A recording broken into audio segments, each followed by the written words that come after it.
அல்லாஹ் குர்ஆனிலே சொல்லுகிறான், இது யர்ஃபு இப்ராஹீமுல் கவாயித மினல் பைத்தி. அல்லாஹு ஜல்ல ஷானஹு தஆலா இப்ராஹிம் அலைஹிஸ்ஸலாம் அவர்களை காபத்துல்லாவை நீங்கள் கட்ட வேண்டும் என்று அல்லாஹ் பணிக்கிறான். காபாவை கட்டும் வேண்டும் என்று பணிக்கின்ற நேரத்திலே இப்ராஹிம் அலைஹிஸ்ஸலாம் முதலாக தனக்கு துணையாக உறுதுணையாக இருக்க வேண்டும் என்று தன்னுடைய மகன் இஸ்மாயில் அலைஹிஸ்ஸலாம் அவர்களை வாலிபரைத்தான் இப்ராஹிம் அலைஹிஸ்ஸலாம் அவர்கள் அழைத்தார்கள் என்று அல்லாஹ் தஆலா குர்ஆனிலே சொல்லுகிறார். வைஸ்மாயில வயிது யர்ஃபா இப்ராஹீமுல் கவாயித மினல் பைத் வைஸ்மாயில். இஸ்மாயில் அலைஹிஸ்ஸலாம் அவர்களும் இப்ராஹிம் அலைஹிஸ்ஸலாம் அவர்களும் இந்த காபாவினுடைய கட்டிடத்தை உயர்த்தி கட்டினார்கள் என்பதாக வரலாறுகளிலே அல்லாஹ் குர்ஆனிலே பதிவு செய்வார்.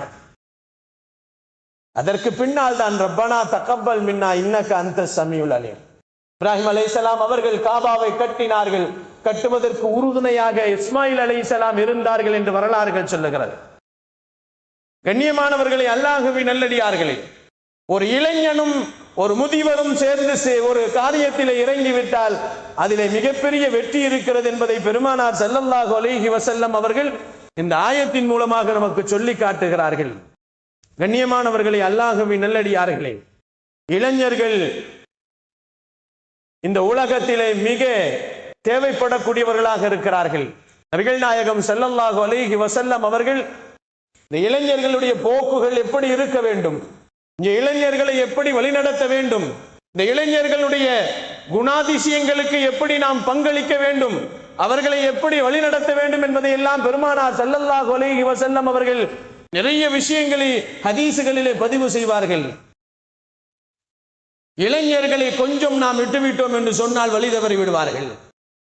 அவர்களை நாம் அப்பப்பொழுது அவர்களை சரியான முறையிலே கடிவாளம் போட்ட குதிரையை போன்றவர்களை பாதுகாத்து கொண்டு வந்து விட்டோம் என்று சொன்னால் அது மிக முக்கியமாக அவர்களின் வாழ்வும் நல்லதாக அமைந்துவிடும்.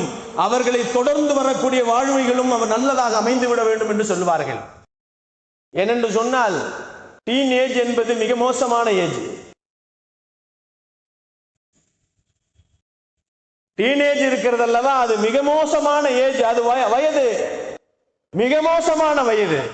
அவனுடைய வயதிலே அவன் மதில் சுவத்தில் இருக்கின்ற பூனையை போன்று இருப்பான் என்று சொல்வார்கள்.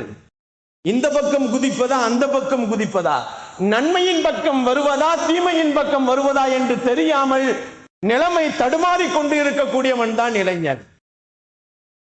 சரியான நேரத்திலே சரியான காலங்களிலே அவனை சரியாக நாம் வகுத்து விட்டோம் என்று சொன்னால்